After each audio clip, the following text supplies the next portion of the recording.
10 beloved rock legends who weren't good people. You know the music. You've heard the riffs. Some of these songs are probably on your playlist right now. But it isn't hard to do. Here's what the industry spent decades protecting. What the fame and the record sales covered up. What got buried under sold-out tours and Hall of Fame inductions. This isn't about difficult personalities or rock and roll excess. This is about documented harm, court records, victim testimony, their own admissions, and the uncomfortable truth, we kept listening anyway. Number 10, Elvis Presley. I've lived a life that's the king and a 14-year-old girl. You know Elvis Presley as the king of rock and roll, but here's what most people don't talk about. He met Priscilla Beaulieu in 1959 when he was 24 years old. She was 14. They were in Germany during his army service.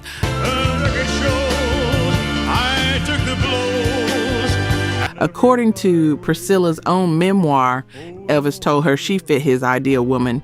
He wanted to mold her, shape her preferences, control what she wore, how she acted, who she became. And here's the part that makes this complicated. Priscilla moved into Graceland before she turned 18. Her parents allowed it, Elvis convinced them, and she's defended the relationship for decades, calling him the love of her life. I've had a few. But read her own words carefully. She describes a man who wanted a child he could transform into his perfect wife, who gave her pills to stay awake, who kept her isolated from public life because of her age, who maintained what she calls a sexual relationship, though not intercourse, while she was still a minor. They finally married when she was 21. He was 32.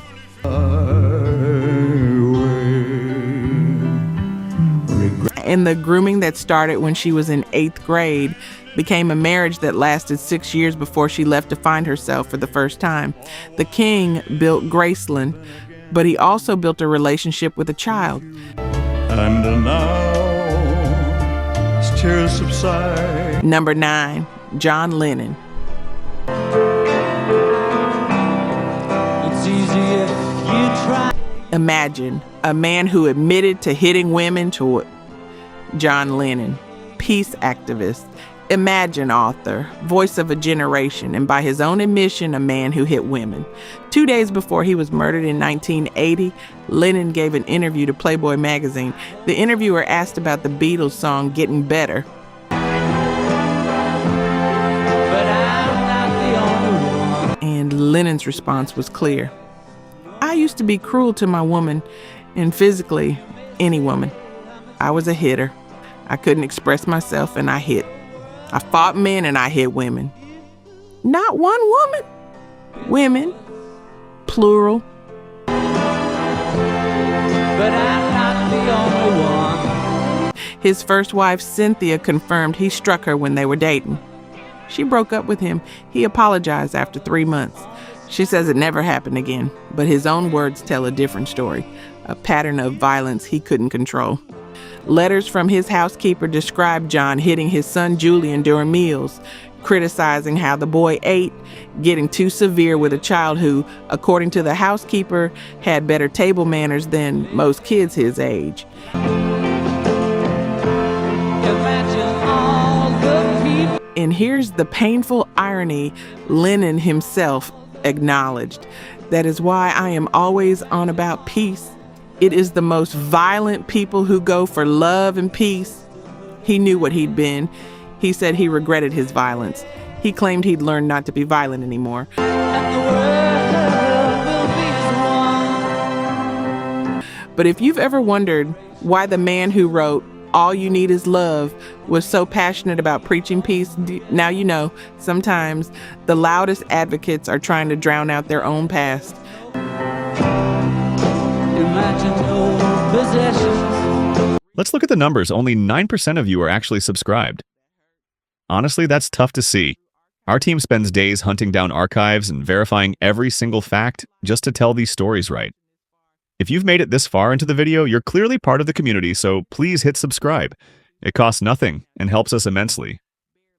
Now, for those already subscribed, very few of you have made the jump to our membership, and that's a hard pill to swallow because you're the ones who know our value best. If this channel has moved you or inspired you, consider joining. It's the price of one coffee, but it's the literal fuel for this channel. Let's keep this alive together. Back to the story.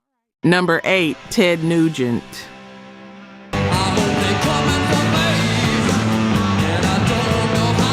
The Motor City Madman with a song called Jailbait, Ted Nugent. Cat Scratch Fever, arena anthem Stranglehold, The Motor City Madman, and a man who admitted on national television to relationships with multiple underage girls.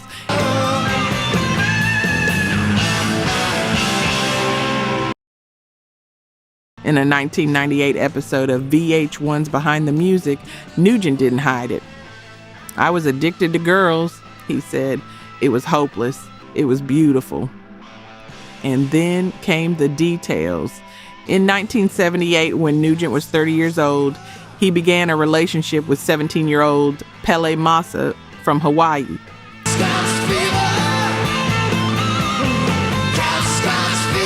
They couldn't legally marry because of the age gap, so Nugent convinced Massa's parents to sign over guardianship. He became her legal guardian, and then continued the relationship. But that's not the most disturbing part. In 1981, Nugent released a song called Jailbait. The lyrics aren't subtle. "Well, I don't care if you're just 13, you look too good to be true."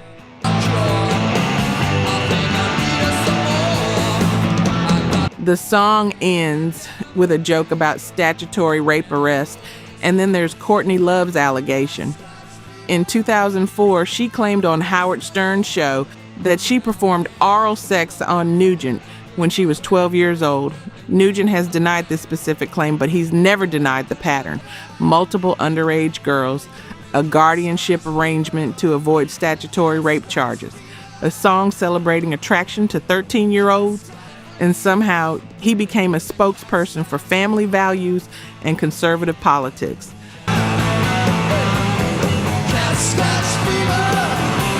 The Motor City Madman built a career on being wild, but some things aren't rock and roll rebellion. They're just predatory.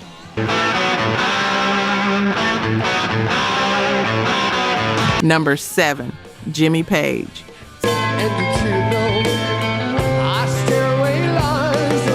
Stairway to Heaven, built on a relationship with a 14-year-old Jimmy Page, Led Zeppelin, one of the greatest guitarists who ever lived. Stairway to Heaven, whole lot of shaking, and a 2-year relationship with a 14-year-old girl named Lori Maddox.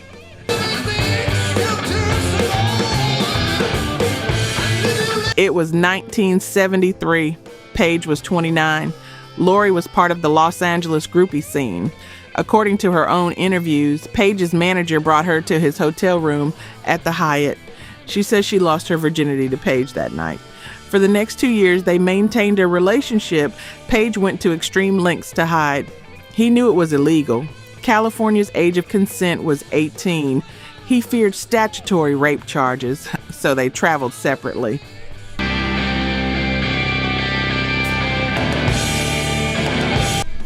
She was kept in hotel rooms, waiting while he performed, only meeting him after the shows, away from cameras and witnesses. Page even allegedly asked Lori's mother for permission to be with her daughter. Permission for a 29-year-old man to continue a sexual relationship with a 14-year-old child. And here's what makes this stick in the culture. Led Zeppelin allegedly referenced Lori in their song Sick Again. The lyrics, "One day soon you're gonna reach 16, painted lady in the city of lies."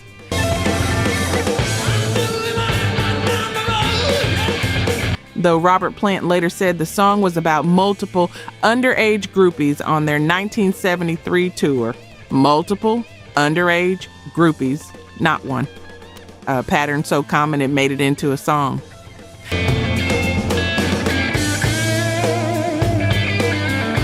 Page ended the relationship when Lori turned 16, leaving her for an adult woman, and rock history just moved on. The guitar solos kept playing, the Hall of Fame induction happened, the legacy remained untouched.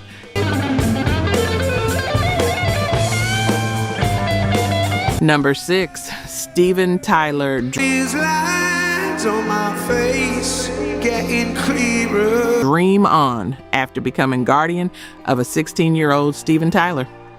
Aerosmith, Dream On.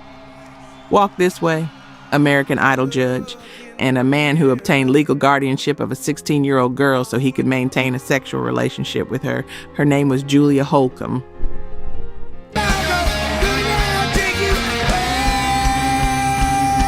Tyler was 25 when they met in 1973. According to Holcomb's lawsuit filed in 2022, Tyler convinced her mother to sign over guardianship by promising to enroll Julia in school and provide better care than her mother could afford. He didn't follow through. Instead, according to the suit, he took her on tour, gave her drugs and alcohol, and had sex with her for 3 years while he was her legal guardian. And the way everybody got the dues and Then Holcomb got pregnant at 17. Tyler was simultaneously the father of her unborn child and her legal guardian. Think about that. He had legal authority over a teenager carrying his baby.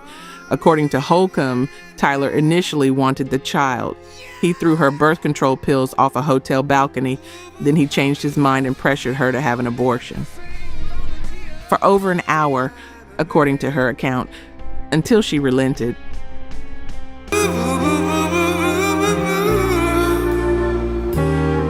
Tyler admitted to the relationship in his own memoir. He wrote about having custody papers signed so he wouldn't get arrested if I took her out of state.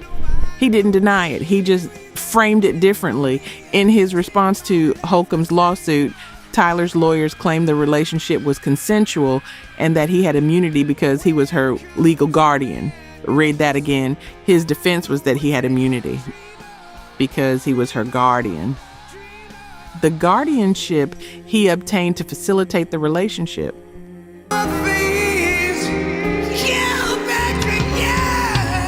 Holcomb says she left eventually, seeking freedom from what she calls a sexualized culture Tyler created. She found faith, had a family, and decades later, when California opened a legal window for childhood sexual abuse survivors, she sued.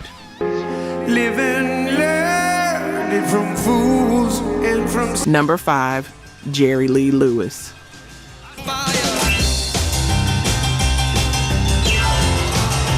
Great Balls of Fire and a 13-year-old bride, Jerry Lee Lewis. Great Balls of Fire. Whole lot of shaking going on. Rock and roll pioneer, Hall of Fame inductee, and a man who married his 13-year-old first cousin. Okay, Cat.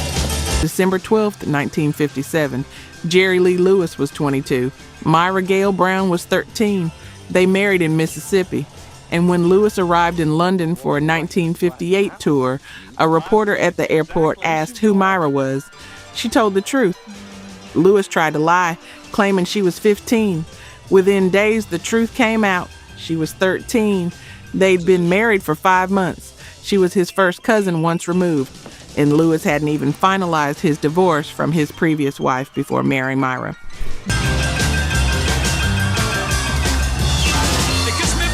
The British tour was canceled immediately. Radio stations in America stopped playing his records. His career, which had been rocketing toward Elvis-level stardom, collapsed overnight. But here's what's often left out of the rock and roll redemption story. Years later, when Myra filed for divorce, she stated in court documents that she had been subject to every type of physical and mental abuse imaginable during their 13-year marriage. Every type, physical, mental, those are her words.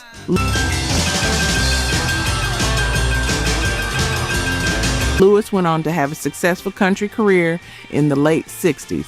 He was inducted into the Rock and Roll Hall of Fame in 1986, and when he died in 2022, the obituary celebrated his musical legacy while tiptoeing around the 13-year-old he married. Great Balls of Fire indeed. Just ask Myra what that actually meant.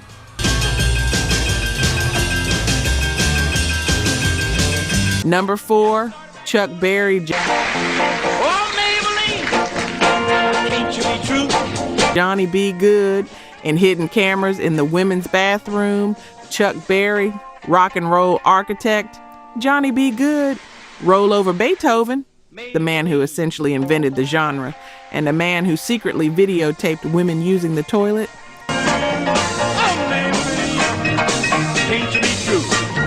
In December 1989, Hosanna Huck, a cook at Barry's restaurant The Southern Air in Missouri, filed a lawsuit.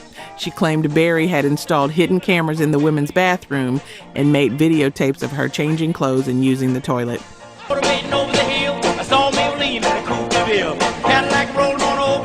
She wasn't alone. 60 women eventually joined a class action lawsuit. The toilet tapes, as the media called them, showed hundreds of women captured while using the bathroom. According to reports, some frames were frozen on moments Barry found particularly interesting.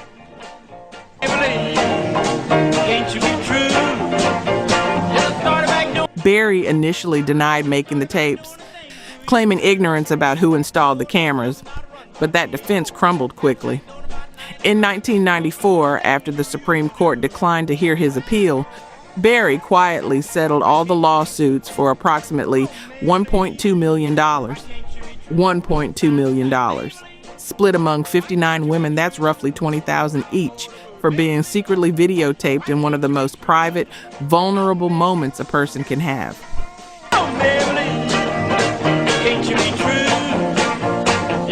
And here's what makes this stick in your throat. Barry had already served time in the early 60s for transporting a 14-year-old girl across state lines.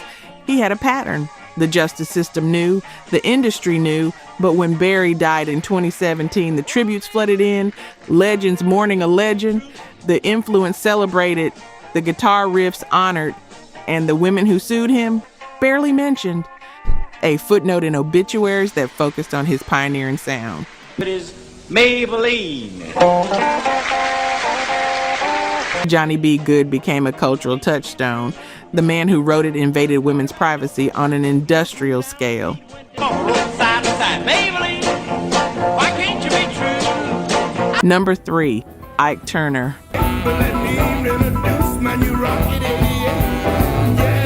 Proud Mary. In 16 years of documented abuse. Ike Turner. Proud Mary. River Deep, Mountain High, rock and roll innovator, and a man whose ex-wife Tina Turner described as subjecting her to every type of physical and mental abuse imaginable.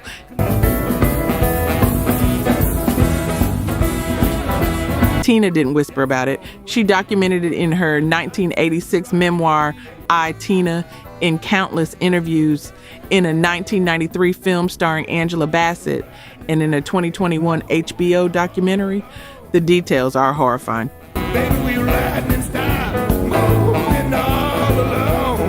Ike burned her with hot coffee, giving her third-degree burns. He beat her with shoes and hangers. He broke her jaw. He broke her nose. So many times she could taste blood running down her throat when she sang. He raped her. He controlled every aspect of her life, her money, her career, her identity. In 1976, Tina finally escaped. Ike had beaten her in a car on the way from the Dallas airport to their hotel during a tour. She looked at him sleeping afterward and thought, "You just beat me for the last time." She fled with 36 cents and a gas station credit card.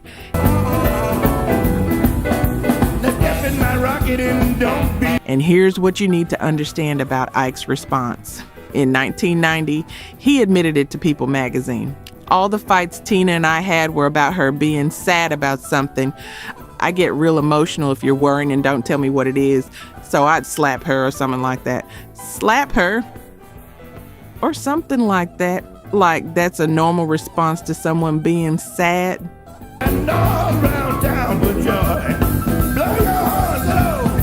Tina went on to become one of the biggest solo artists in history.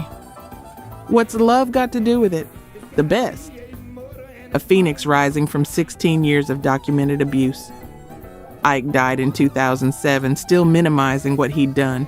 And the Proud Mary kept on burning, but so did Tina's scars. And her courage to tell the truth helped other survivors understand they weren't alone.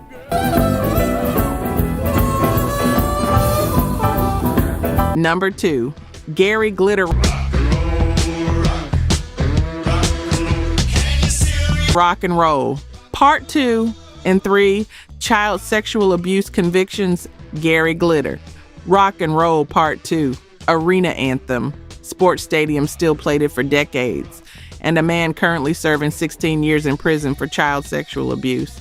Let's be clear about the timeline. In 1999, Glitter was convicted of possessing 4,000 images of child sexual abuse. 4,000. He served 4 months.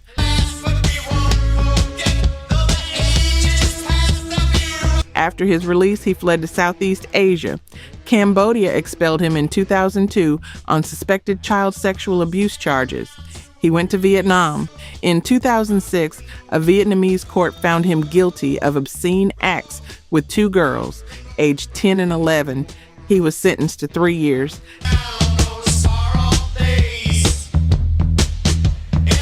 Then came Operation U-Tree in the UK, launched after the Jimmy Savile scandal.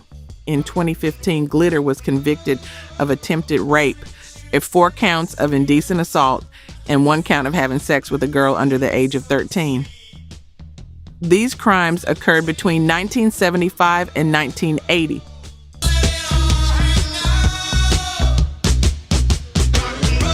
One of his victims recently won a civil case. The judge's decision described the severe, profound, and long-lasting impact of Glitter's abuse. She was 12 when he assaulted her.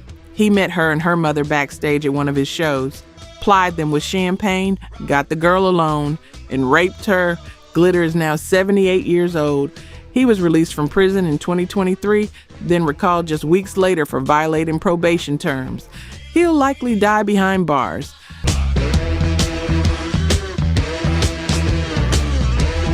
But here's what haunts this story. Rock and Roll. Part 2 kept playing. Sports arenas, commercials, movie soundtracks, long after everyone knew what he'd done. It took until the 2000s for most venues to finally stop using it. 3 convictions, multiple countries, decades of abuse, and we kept playing his song because it got crowds pumped up. Number 1, Phil Spector. Wall of Sound, built by a convicted murderer, Phil Spector. The Wall of Sound, producer for the Beatles, the Ronettes, Ike and Tina Turner, revolutionized how records were made. And on February 3rd, 2003, he murdered actress Lana Clarkson.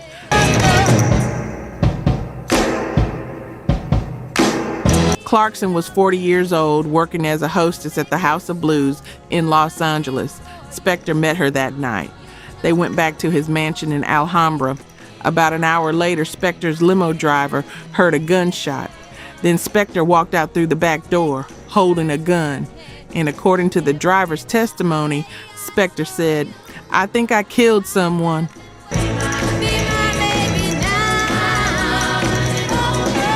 Clarkson was found dead in the foyer. Gunshot wound through the roof of her mouth. Spector claimed it was suicide, that she kissed the gun. The evidence said murder. During the trial, 5 women testified that Spector had previously pulled guns on them. Every time he'd been drinking. Every time he was romantically interested and the woman spurned him. Every time he pointed a gun to prevent her from leaving.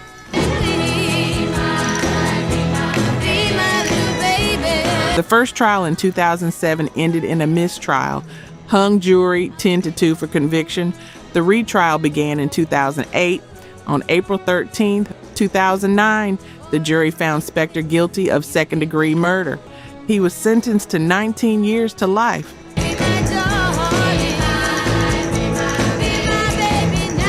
Spector died in prison in January 2021 from COVID complications. He was 81. He never expressed remorse. He maintained until the end that Clarkson killed herself. But here's what the prosecutor proved. Lana Clarkson left work that night alive. She went to Spector's house, and 2 hours and 55 minutes later, she was dead from a gunshot wound.